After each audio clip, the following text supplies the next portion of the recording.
UP के जिला रामनगर में समाचार पत्रिका में एक दिन खबर छपती है। खबर ऐसी होती है कि पूरा जिला इस खबर को पढ़कर हैरान था। कोई इस खबर को पढ़कर हंस रहा था तो कोई इस खबर को पढ़ते ही उसके आंखों में आंसू आ रहे थे। समाचार पत्रिका में जो खबर छपा हुआ था वो इस तरह छपा हुआ था कि लोग सोचने पर मजबूर थे, कोई आदमी ऐसी खबर कैसे छपवा सकता है। खबर थी कि बाप बिकाऊ है, उम्र 70 साल और साथ में पता भी लिखा हुआ था। आखिर यह खबर किसने छपवाई थी? क्या कारण था कि एक आदमी को यह खबर छपवानी पड़ी? उसके साथ कौन सी मजबूरी थी? दोस्तों, आइए आगे की कहानी सुनाने से पहले आपसे हाथ जोड़कर आग्रह है कि चैनल को सब्सक्राइब कर दें ताकि आपके लिए अच्छी अच्छी कहानियां ला सकूं। नमस्कार, आदाब, सत श्री अकाल। स्वागत है आपका अपना चैनल धर्म द स्टोरी टेलर। उम्मीद है आप सभी अच्छे होंगे, आपकी फैमिली अच्छी होगी। आप अपना और अपनों का ख्याल रखें। दोस्तों, यूपी का एक जिला रामनगर, जहां महादेव जी नामक एक व्यक्ति रहते थे जो कि एक अच्छे बिजनेसमैन थे। उनका अच्छा खासा बिजनेस है, उनकी गाड़ियों का बड़ा शोरूम है। महादेव जी एक गरीब फैमिली से आते थे। उनकी शादी सुनैना जी के साथ हुई। सुनैना से शादी होते ही महादेव जी की किस्मत पलट गई। एक गाड़ी शोरूम में काम करते करते एक बड़े और नामी शोरूम के मालिक बन गए। महादेव जी सुनैना को लक्ष्मी मानते थे। वे जब भी पूजा पाठ करते तो सुनैना से ही करवाते। उन्होंने अपने शोरूम का उद्घाटन भी सुनैना से ही करवाया था। सुनैना उनके लिए बहुत ही लकी थी। समय के साथ साथ सुनैना के 2 लड़के और 1 लड़की हुई। महादेव जी बहुत खुश हुए। उन्होंने अपने बेटे और बेटियों की परवरिश बहुत अच्छे से की थी। वे अपने बेटे और बेटियों को कभी निराश नहीं होने देते। उन्हें जिस चीज़ की ज़रूरत होती फौरन लाकर दे देते। उन्होंने जो गरीबी देखी थी वह अपने बच्चे को एक अमीर की तरह पाल रहे थे। बच्चे का दाखला बड़े स्कूल में करवाया। धीरे धीरे बच्चे बड़े हो गए। पहले उन्होंने बेटी की शादी की, वह भी बड़े धूमधाम से।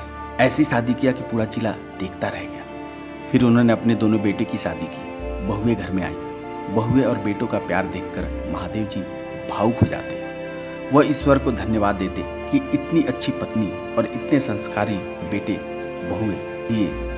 इसके लिए मैं आपका धन्यवाद करता हूँ। धीरे धीरे समय बीतता गया। कुछ दिन के बाद सुनैना का देहांत हो जाता है। देहांत के बाद महादेव जी बहुत टूट जाते हैं। अपनी पत्नी के गम में डूब जाते हैं। अपनी पत्नी को याद करके रोते हैं। वह सुनैना को भूल नहीं पाते हैं। उनका मन अब कामों में नहीं लगता।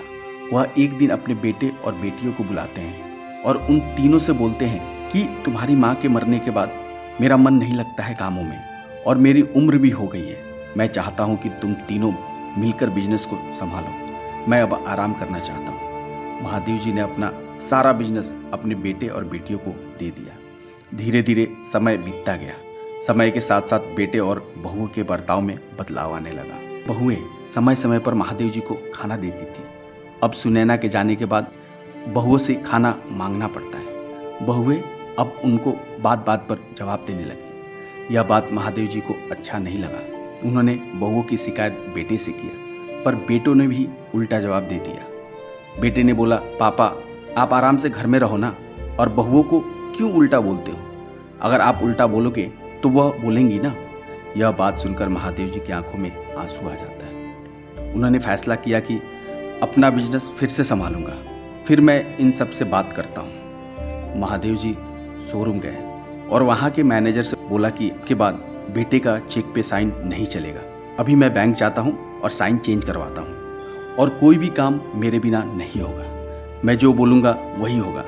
पर मैनेजर ने बोला, सर मुझे उनकी बात सुननी होगी क्योंकि वो लोग इस शोरूम के मालिक हैं। पर महादेव जी ने बोला कि इस शोरूम का मालिक आज भी मैं ही हूँ। मैंने अपने बेटों के नाम पर यह शोरूम नहीं किया है। पर महादेव जी को क्या पता था कि उनके बेटे और बेटियों ने वह शोरूम अपने नाम पर करवा लिया था, महादेव जी से धोखे से साइन करवा के। यह सुनते ही महादेव जी को झटका लगा कि उनके बेटे और बेटियों ने विश्वासघात किया है। घर जाकर उन्होंने अपने बेटे से बोला, तुम लोग विश्वासघाती हो, मेरा घर खाली करो। पर दोनों बेटे और बहुएं हंसने लगे। बेटे ने बोला कि अब आपका इस घर पर मालिकाना हक नहीं है। इस घर की मालकिन ये दोनों बहुएं हैं। धोखे से महादेव जी से घर भी अपने नाम पर करवा लिया गया था। महादेव जी को बहुत बड़ा झटका लगा। अब बहुएं महादेव जी को बहुत परेशान करने लगी। उनसे घर का काम करवाती, घर पुछवाती। यह देखकर बेटे भी कुछ नहीं बोलते। वो लोग चाहते थे कि महादेव जी घर छोड़कर चले जाएं, क्योंकि घर में रहकर केवल चिक चिक करते हैं, हमें अपना जीवन जीने नहीं देते। समय बीतता गया, महादेव जी की हालत खराब होती गई। उनको बहुत परेशान किया जाता था, उन्हें खाने नहीं दिए जाते थे। बहुएं उल्टा सीधा बोलती थी कि काम होता नहीं, खाना समय पर चाहिए। महादेव जी जीवन से हार गए थे। उन्होंने घर छोड़ने का फैसला किया, पर जाते भी तो किधर जाते। उन्हें कुछ समझ नहीं आ रहा था कि वो क्या करें। वो एक दिन समाचार पत्रिका के दफ्तर गए और उन्होंने एक खबर छपवाई कि बाप बिकाऊ है, किसी को खरीदना है, उम्र 70 साल है, घर का सब काम कर लेता हूँ, और अपने घर का पता दे दिया। यह खबर सबने पढ़ी, बेटे ने भी पढ़ा। घर के हॉल में महादेव जी काम कर रहे थे, तो यह समाचार पढ़ के बेटे और बेटियां बहुत हंसने लगे। इस बूढ़े को कौन खरीदेगा। तभी दरवाजे की घंटी बजी। एक आदमी आया। उसने इस समाचार को पढ़ा तो बहुत भावुक हो गया था। वो इस पते पर पहुंच गया। उसने महादेव जी के पैर पड़े और उनके बेटे से बोला, मैं महादेव जी को अपने घर ले जाना चाहता हूँ। बेटे ने बोला, ले जाओ भाई, हमारे किसी काम के नहीं है, हमारे सर से बला हटेगी। महादेव जी उस आदमी के साथ चले जाते हैं। वह आदमी एक अनाथ था। उसने कभी माँ बाप का प्यार नहीं देखा था। उसने महादेव जी को अपने घर ले गया और बहुत प्यार दिया। उनको अपने बाप की तरह प्यार किया, उनकी बहुत सेवा की।